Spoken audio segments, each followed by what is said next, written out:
Hello my dear children, मैं doctor Niharika एक बार फिर हाजिर हूँ आपके साथ संस्कृत कक्षा 10वीं की सुपर रिवीजन क्लास के साथ। जैसा कि मेरे बच्चों ने मुझे बार बार कांटेक्ट करके निवेदन किया कि मैम एक वीडियो बना दीजिए, तो ये वीडियो उन्हीं की फरमाइश पर है और मैं आशा करती हूँ कि आपके अब तक के पेपर सारे बहुत अच्छे हुए होंगे और आगे भी आप बहुत अच्छे पेपर दीजिए।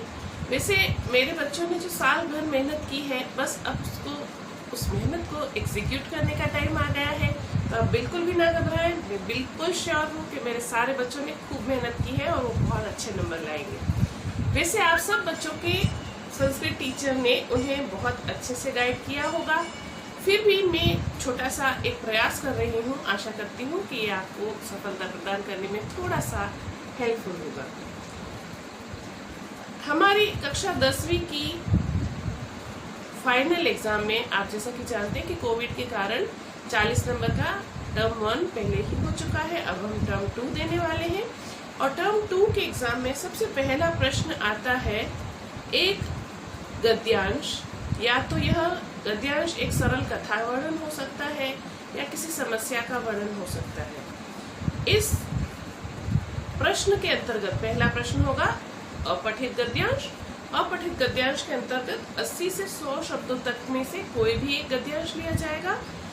उसके अंदर एक पद में उत्तर दीजिए, पूर्ण वाक्य में उत्तर दीजिए और भाषिक ज्ञान से संबंधित प्रश्न पूछे जाएंगे। कुल मिलाकर सिर्फ 9 प्रश्न पूछे जाएंगे। इसकी शॉर्ट समरी मैं अपने डिस्क्रिप्शन लिंक में दूंगी, तो आप वहां से भी देख सकते हैं कि कुल मिलाकर 9 प्रश्न पूछे जाएंगे और वो कौन कौन से होंगे। अभी एक सैंपल क्वेश्चन पेपर में सॉल्व करने के लिए लूंगी और उसी को क्रम अनुसार मैं सॉल्व करके दिखाऊंगी आपको, ताकि आपको आराम हो जाएगा समझने में। सबसे पहले हम ले लेते हैं पाठ्य पुस्तक शेमोशी से संस्कृत पाठ्य पुस्तक के अंतर्गत वार्षिक परीक्षा के लिए जो पाठ निर्धारित किए गए हैं वो कौन कौन से हैं। सबसे पहले है पाठ 6, पाठ का नाम है सुभाषितानि। फिर पाठ 7 सौहार्दम प्रकृतेः शोभा। फिर है पाठ 8 विचित्र साक्षी और फिर है पाठ 9 सुक्तयः। ये बहुत आसान हो गया हमारे लिए, क्योंकि जैसा कि मैं पढ़ाते वक्त आपको क्लास में बताती हूँ कि एक गद्यांश पूछा जाता है, सीन गद्यांश, पठित गद्यांश। एक अनसीन पैसेज पूछा जाता है, उसके बाद एक नाट्यांश पूछा जाता है जो पठित होता है और एक सूक्ति अथवा श्लोक पूछा जाता है। तो हमारे पाठ्यक्रम में श्लोकों वाले 2 ही चैप्टर है, एक सुभाषितानि और एक सुक्तयः। बाकी एक नाट्यांश है सौहार्द प्रकृतेः शोभा और एक है कहानी। तो ये तो फिक्स हो गया कि इनमें से एक एक पैराग्राफ आएगा ही आएगा। तो आप बहुत अच्छे से इसकी तैयारी करें। आंतरिक मूल्यांकन के अंतर्गत इन्होंने पीरियोडिक असेसमेंट के 2.5 मार्क्स से है। बहुविकल्पात्मक जो आपका मूल्यांकन हुआ है उसके 2.5 मार्क्स है और आपने पोर्टफोलियो जो बनाया है उसके 2.5 मार्क्स है और श्रवण कौशल और लेखन कौशल के अंतर्गत जो आपके टेस्ट लिए गए होंगे उनके 2.5 मार्क्स है। यानी कि 10 मार्क्स जो है वह इंटरनल असेसमेंट के लिए जा रहे हैं। उसके बाद अब मैं प्रश्न पत्र 1 ले लेती हूँ। प्रश्न पत्र के अंतर्गत सबसे पहला प्रश्न खंड क है अपठित अवबोधनम, जो कि 10 अंकों का होगा। बहुत महत्वपूर्ण है और सबसे ज्यादा महत्वपूर्ण बात यह है कि एक पदेन उत्तरतः के अंतर्गत 3 प्रश्न पूछे गए हैं, आपको केवल 2 अटेम्प्ट करने हैं, राइट। उसके बाद है पूर्ण वाक्य न उत्तरतः, उसमें भी 3 प्रश्न दिए गए हैं, आपको केवल 2 ही अटेम्प्ट करने हैं। तो आप पैराग्राफ को अच्छे से पढ़ लें और फिर डिसाइड करें कि किसका उत्तर आपको बिल्कुल सही आ रहा है, उसी को अटेम्प्ट करें। एक्स्ट्रा अटेम्प्ट बिल्कुल भी ना करें कि तीनों आ रहे हैं तो तीनों कर दिए, ऐसी गलती बिल्कुल भी ना करें। और उत्तर पुस्तिका में क्रम लिखने का विशेष रूप से ध्यान रखें, नहीं तो क्रम अगर सही नहीं लगाया होगा तो ऐसा मान लिया जाएगा कि आपने दूसरा ही अटेम्प्ट किया है, चाहे आपने तीसरा अटेम्प्ट किया हो, और आपका उत्तर गलत हो जाएगा। तो ऐसी गलती ना करें। फिर प्रश्न तीसरा आ रहा है भाषिक कार्य से संबंधित प्रश्न। उसमें भी आपको 4 प्रश्न पूछे जाएंगे और 4 में से आपको 3 ही अटेम्प्ट करने होते हैं। सामान्य रूप से कोई भी एक वाक्य दे दिया जाता है या कोई भी एक पद दे दिया जाता है, उसका कर्ता पूछते हैं या तो फिर क्रिया पूछते हैं या विशेषण विशेष्य या किसी शब्द का एक विलोम पद पूछ लिया जाता है या कोई एक पर्यायवाची पद पूछ लिया जाता है। और प्रश्न चौथा जो इसके अंतर्गत आता है वो है अनुच्छेद का उचित शीर्षक लिखिए। यहाँ पर अधिकांश रूप से बच्चे गलती कर जाते हैं कि शीर्षक पूछा है, शिक्षा नहीं। शीर्षक 1, 2 या ज्यादा से ज्यादा 3 शब्दों का होता है, पूरा वाक्य नहीं। और जनरली शीर्षक वही होता है जिसके विषय में बात की जाती है। तो आप ये अवश्य देखें कि किस विषय पर बात की जा रही है। अब मैं लेती हूँ खंड ब, दूसरा खंड जो है रचनात्मक कार्य। इसके अंतर्गत प्रश्न 2 है। यह प्रश्न 2 में एक पत्र दिया जाता है। आप सभी से एक निवेदन करना चाहूंगी कि पत्र का जो टॉपिक है उसे 2 बार पढ़िए।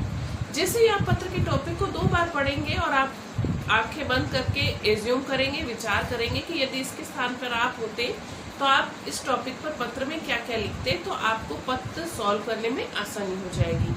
सबसे पहले इस जो मैं सॉल्व करवा रही हूँ उस प्रश्न पत्र में दिया गया है कि आप लक्ष्मी शहर तिरुपति विद्यापीठ के छात्रावास में रहते हैं। तो आप सबसे पहले तो नाम देख लीजिए कि आपका नाम, तो पत्र लिखने वाले का नाम सबसे एंड में आता है।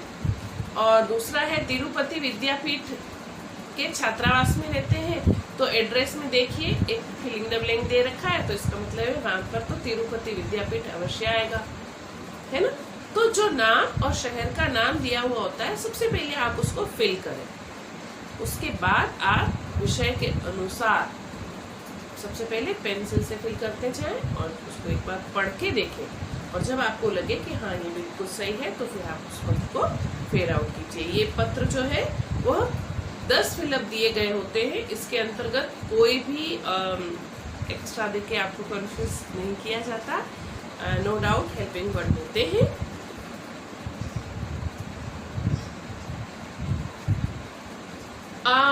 उसके बाद एक चित्र वर्णन पूछा जाता है। प्रश्न 3 ये भी 5 अंक का होता है।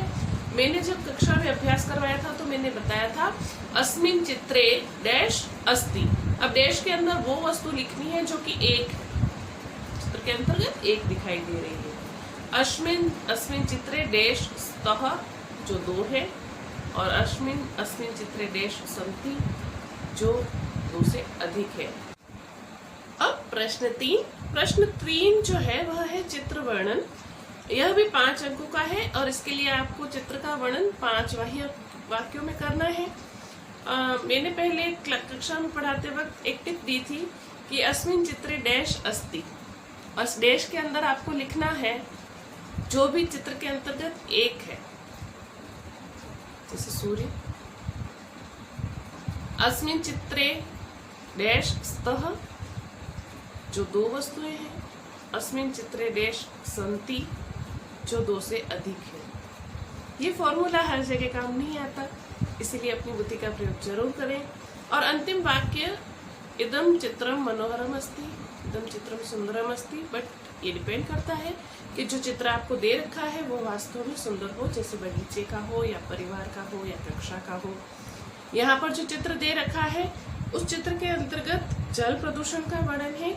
बच्चे नहा भी रहे हैं, नदी में एक व्यक्ति जो है वह वस्त्र भी धो रहा है, तो ऐसे को हम सुंदर नहीं कह सकते। नदी तो बहुत सुंदर है, इसमें कोई डाउट नहीं है। अब चित्र वर्णन के अथवा के अंतर्गत आता है अनुच्छेद लेखन। यहाँ पर जल प्रदूषण को लेकर वाक्य बनाने हैं। आप अपनी योग्यता के अनुसार दोनों में से कुछ भी अटेम्प्ट कर सकते हैं। यदि आप 5 वाक्य सुंदर सुंदर इन मंजूषा के शब्दों से बना सकते हैं तो आप अनुच्छेद लेखन कर सकते हैं। उसके बाद है प्रश्न 4। प्रश्न 4 के अंतर्गत भी 5 वाक्यों का ही आपको संस्कृत में अनुवाद करना है। वाक्य 7 दिए हुए होते हैं, तो आप जिन वाक्यों का संस्कृत अनुवाद बड़े अच्छे से कर सकते हैं, विभक्ति और उपपद विभक्ति के प्रयोग का ध्यान रखते हुए उन्हीं को आपको अटेम्प्ट करना चाहिए। तो पहले ये निश्चित कर लें कि कौन से 5 वाक्य आपके लिए सरल हैं। अब आते हैं हम खंड घ के ऊपर। खंड घ है पठित अवबोधनम। जैसा कि मैंने शुरू में ही आपको बताया था कि एक कहानी दी जाती है, उसके अनुसार प्रश्नोत्तर पूछे जाते हैं। तो ये वही कहानी है। प्रश्न 5 के अंतर्गत दिया गया है कि सिंह जो है वह सुख से विश्राम करता है। ये नाटक में से सौहार्द प्रकृति शोभा से लिया गया है कि सिंह जो है वो सुखपूर्वक सो रहा है और बंदर आते हैं और उसकी पूंछ को हिलाते हैं, उसे सताते हैं, और यहीं से वह दृश्य शुरू होता है। उसी पर आधारित एक पदेन उत्तरत 3 दे रखे, आपको केवल एक ही अटेम्प्ट करना है। फिर दिया हुआ है पूर्ण वाक्य न उत्तरत, ये भी 3 दिए हुए हैं, आपको सिर्फ 2 अटेम्प्ट करने हैं। तो उसके बाद है प्रश्न 6। प्रश्न 6 के अंतर्गत एक सूक्ति दे रखी है, प्रजा सुखे सुखम राज्ञः प्रजा नाम च हिते हितम न आत्म प्रियम हितम राज्ञः प्रजा नाम तो प्रियम हितम। तो यही आपके कोर्स की सूक्ति है कि राजा के लिए प्रजा का हित ही सर्वोपरि होता है। तो इसी से कंसल्टेड एक पदेन उत्तरत दे रखे हैं 3, आपको 2 ही करने हैं। तो पहले निश्चित कर ले कि कौन से 2 हैं जो आप अच्छे से कर पाते हैं। क्रम का ध्यान रखें, क्रम सही लिखे, नहीं तो उत्तर गलत हो जाएगा। उसके बाद दूसरा है पूर्ण वाक्य न उत्तरत, फिर 3 प्रश्न पूछे गए हैं, आपको कोई भी 2 करने हैं। सबसे अच्छी बात यह है कि आपके पास चॉइस दे रखी है बहुत, आप आराम से पढ़ सकते हैं और फिर डिसाइड कर सकते हैं कि आप क्या अटेम्प्ट करेंगे। उसके बाद दे रखा है नाट्यांश को पढ़कर सही उत्तर दीजिए। देखिए, अब इसमें से कहानी से ना लेकर पहला 5वां प्रश्न जो था वह इसी नाट्यांश का स्टार्टिंग ले लिया था और उसी का आप देखो दूसरा भी ले रखा है। तो आप जब जाओगे तो बड़ा ध्यान से जाओगे, ऐसा नहीं सोचोगे कि एक पार्ट में से इतना ही आएगा। पार्ट के स्टार्टिंग को इन्होंने कहानी के रूप में ले लिया और उसके प्रश्न उत्तर पूछ लिए, और दूसरा जो नाट्यांश पूछा जाता है उसमें भी एक ही था ऑप्शन, तो और कोई था ही नहीं नाटक अपने कोर्स में। तो मयूर वानर, मयूर काक और मयूर, इनकी बातचीत को एक नाट्यांश के रूप में लिया गया है। काफी बड़ा पैराग्राफ पूछा है और वैसे ही जैसे पहले था एक पदेन उत्तरत के लिए 3 प्रश्न पूछे हैं, आपको केवल 2 अटेम्प्ट करने हैं। और पूर्ण वाक्य न उत्तरत के लिए भी 3 पूछे हैं, आपको कोई भी 2 अटेम्प्ट करने हैं।